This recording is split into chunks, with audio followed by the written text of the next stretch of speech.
الحمد لله والصلاة والسلام على سيد الأنبياء والمرسلين أعوذ بالله من الشيطان الرجيم بسم الله الرحمن الرحيم গতকাল দার্সের এক পর্যায়ে সূরাতুল আনফাল শুরু করেছি 9 নম্বর পারার সূরা আনফালের প্রথম পৃষ্ঠাতে চমৎকার দুটো বিষয় পেয়েছি যেগুলো ভালো লেগেছে। এক নম্বর বিষয় আল্লাহ সুবহানাহু ওয়া তাআলা দ্বিতীয় আয়াতেই মুমিনের বৈশিষ্ট্য নিয়ে কথা বলেছেন।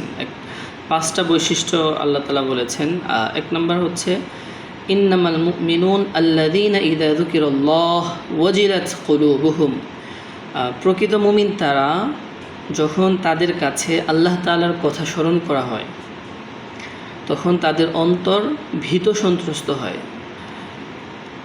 দ্বিতীয় নম্বর বৈশিষ্ট্য হচ্ছে ওয়াইদা তুলিয়াত আলাইহিম আয়াতুহু যাদাতহুম ঈমানা, যখন তাদের কাছে কুরআনুল কারীম তিলাওয়াত করা হয় তখন তাদের ঈমান বৃদ্ধি পায়। যত বেশি কোরআন তিলাওয়াত হবে ঈমান তত বেশি তাদের বৃদ্ধি পাবে।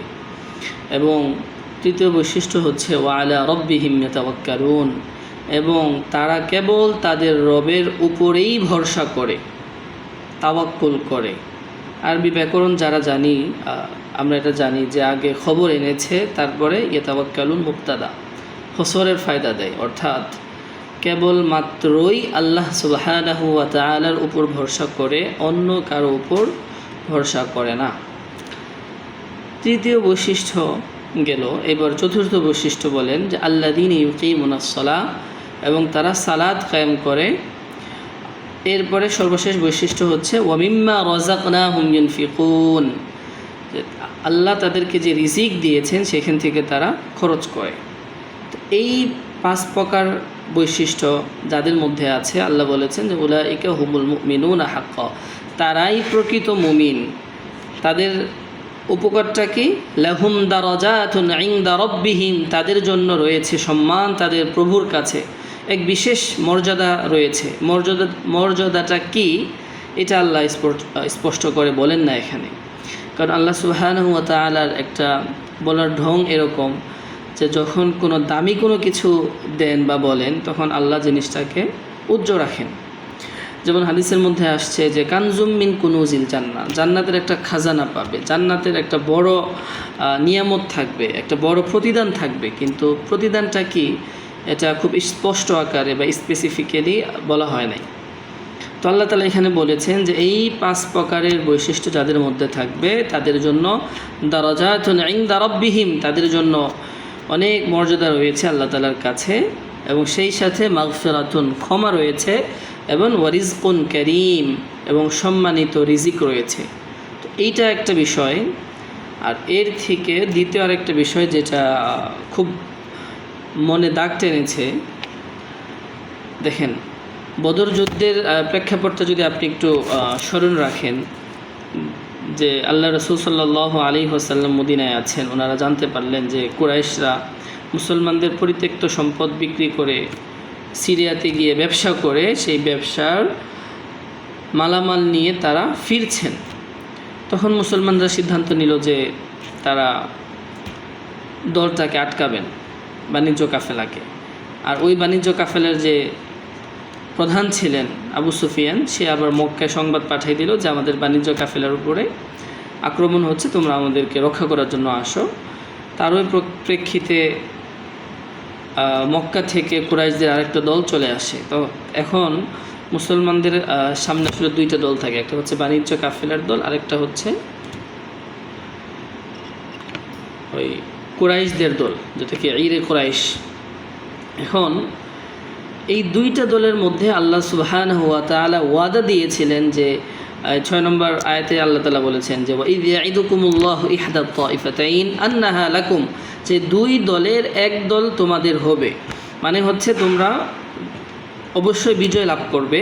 এই সংবাদটা আল্লাহ আগেই দিয়েছিলেন, কারণ কি আল্লাহ এই 9 নম্বর আয়াতে স্পষ্ট করে বলেছেন যেন ওয়ালিতাতমাইন্না বিহি কুলুবুকুম, যেন মুসলমানদের মনটা স্থির হয়। এই জন্য আল্লাহ সুবহানাহু ওয়া তাআলা সুসংবাদটা দিয়েছিলেন, এবং এটাও বলেছিলেন যে আন্নী মুমিদ্দুকুম বিআলফিম মিনাল মালাইকাতি মুরদিফিন, ফেরেশতাদের মাধ্যমে আমি তোমাদেরকে সাহায্য করব। তো যাই হোক, এই দুইটা দলের মধ্যে মুসলমানরা কোন দলের পিছনে যাবে? তো কিছু মুসলমান চাচ্ছিলেন যে বাণিজ্যিক যে দলটা আছে ওটাকে আমরা ধরিয়ে, যেহেতু আমরা এটার জন্যই মদিনা থেকে বের হয়েছি এবং এটা তাদের জন্য সহজ ছিল এবং যৌক্তিকভাবে চিন্তা করলে এটার জন্যই তারা প্রিপেয়ার্ড ছিল। কিন্তু আল্লাহ সুবহানাহু ওয়া তাআলা ইচ্ছা ছিল যে না, তোমরা বরঞ্চ কঠিন যেটা সেটার দিকেই তোমরা যাও, অর্থাৎ যুদ্ধের জন্য যে দলটা প্রস্তুত হয়ে আসছে, তোমরা যদিও প্রিপেয়ার্ড না, তোমাদের কাছে যদিও যথেষ্ট পরিমাণ অস্ত্রশস্ত্র নেই, তারপরেও তোমরা ওই দলটার সাথে যাও, ওই দলটার এগেনস্টে যাও যেই দলটা হচ্ছে অস্ত্রে সুসজ্জিত। এই যে সাহাবে কেরামের যে একটা ইচ্ছাটা, যে তারা ওয়াতাওয়াদ্দুনা আন্না গায়রা যাতি শাওকা, আল্লাহ বলেছেন যে কাঁটাবিহীন সহজ যেই দল ছিল, অর্থাৎ বাণিজ্য কাফেলাকে, এইটা তোমরা চাচ্ছিলা, অথচ আল্লাহ তাআলা চাচ্ছিলেন অন্য কিছু। ইউরিদুল্লাহু আইয়ুহিক্কাল হাক্কা বিকালিমাতিহি, যে আল্লাহ তার কালেমার মাধ্যমে হক প্রতিষ্ঠিত করবেন এবং ওয়াক্তু আদাবিরুল কাফিরিন, এবং কাফিরদের মনোবল, কাফিরদের শক্তি, কাফিরদের মূল আল্লাহ উৎপাটন করবেন। এটা ছিল আল্লাহর ইচ্ছা। তো এইখানে আমি আসলে যেই বিষয়টা নিয়ে এগুলো সব ছিল ভূমিকা, যেই বিষয়টা আমার পয়েন্টের জায়গা বা যেটা বোঝাতে চাচ্ছিলাম, যে আল্লাহ সুবহানাহু ওয়া তাআলা সাহাবায়ে কেরামের এই সামান্য, ওনারা আল্লাহ রসুলের সাথে বিতর্ক করে নাই এবং এমন হয় না যে আল্লাহ রসুল বলেছেন যাইতে ওনারা যান নাই, এরকম না। কারণ সাহাবায়ে কেরাম অবশ্যই আল্লাহ রসুলের বিপক্ষে যাবেন না বা আল্লাহ রসুলের কথা অমান্য করবেন না, কিন্তু এরপরেও আল্লাহ সুবহানাহু ওয়া তাআলার কাছে এটাও পছন্দ হয় নাই। এজন্য আল্লাহ সুবহানাহু ওয়া তাআলা বলেছেন যে ইউজাদিলুনাকা ফিল হাক্কি, যে তারা আপনার সাথে বিতর্ক করে, আর্গুমেন্ট দেখায় তারা। তো অবশ্যই সাহাবায়ে কেরাম আর্গুমেন্ট দেখান নাই, কিন্তু সাহাবায়ে কেরামের ওনারা যেহেতু আল্লাহ তাআলার পছন্দশীল বান্দা ছিলেন, এজন্য ওনাদের সামান্য ভুলটাকে আল্লাহ তাআলা অনেক বড় করে দেখিয়েছেন। এবং এইখানে কোরআনে আল্লাহ বলেছেন যে কাআন্নামা ইউসাকুনা ইলাল মাউতি, যেন তাদেরকে মৃত্যুর দিকে টেনে নেওয়া হচ্ছে, ওয়াহুম ইয়ানজুরুন, আর তারা দেখতেছে। তাহলে দেখেন সিচুয়েশনটা কত কঠিন, যে তাদেরকে জোর করে ধাক্কা দিয়ে মৃত্যুর দিকে দিচ্ছে আর তারা দেখতেছে মৃত্যুটাকে, যেখানে মরবে, আগুনে ফেলতেছে। তো এই যে একটা কঠিন সিচুয়েশন বা বাস্তবতা, এই বাস্তবতাটাকে আল্লাহ তাআলা বুঝিয়েছেন সাহাবায়ে কেরামের অবস্থার সাথে, অথচ সাহাবায়ে কেরামের অবস্থা তো কঠিন ছিল না।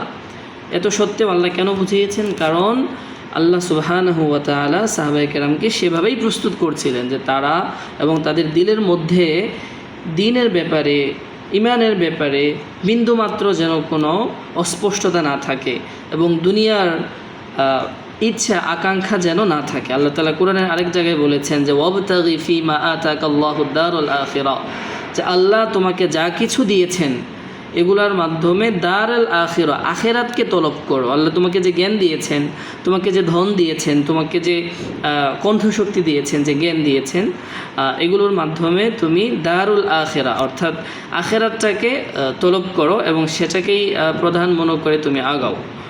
ঠিক আছে, ইনশাল্লাহ এই দুইটা পয়েন্ট আমার কাছে খুব ভালো মনে হয়েছে। এই জন্য সাহাবায়ে কেরাম বলতেন যে আল্লাহ রসুলের জামানায় যে গুনাহটাকে আমরা অনেক বড় মনে করতাম, এখন তোমরা ওইটাকে হালকা মনে করো, বা যেটাকে আমরা ধ্বংসের কারণ মনে করতাম সেটাকে তোমরা হালকাভাবে দেখো। তাহলে ওই সময় আল্লাহ রসুলের ওফাতের কিছুদিন পরেই যদি এই অবস্থা হয়, আর বর্তমান সমাজের বাস্তবতা তো অনেক বড় কঠিন, আমরা গুনাহকে গুনাহ মনে করি না এবং আমরা ছোট ছোট ভুল বা যেগুলো গুনাহ সেগুলো আমরা গুনাহ মনে করি না। এর ফলশ্রুতিতে দেখা যাচ্ছে আমরা একটা সময় বড় গুনাহকেও বড় গুনাহ মনে করি না। তো এইখান থেকে আমরা একটা জিনিস শিক্ষা নিতে পারি যে গুনাহ গুনাহই, সেটা ছোট হোক বড় হোক, খারাপই, সেটা ছোট হোক বড় হোক। এজন্য ছোট গুনাহ, ছোট কাজ, মাকরু, এখান থেকে আমাদের বিরত থাকতে হবে। এখান থেকে যদি আমরা বিরত থাকতে পারি তাহলে হয়তো বড় গুনাহে আপতিত হওয়া থেকে আমরা বেঁচে যাব। আর ছোট গুনাহগুলোকে যদি আমরা খুব ছোট মনে করি, অবহেলায় সেগুলোকে ছেড়ে দেই বা গুরুত্ব না দেই, তাহলে দেখা যাবে একটা সময় আমরা বড় গুনাহের মধ্যে লিপ্ত হয়ে যাব। আল্লাহ সুবহানাহু ওয়া তাআলা আমাদের সকলকে বুঝার এবং মানার তৌফিক দান করুন এবং গুনাহমুক্ত পবিত্র জিন্দেগি যাপন করার তৌফিক দান করুন। আল্লাহ তাআলা সবাইকে হিদায়াত দান করুন। আসসালামু আলাইকুম ওয়া রাহমাতুল্লাহ।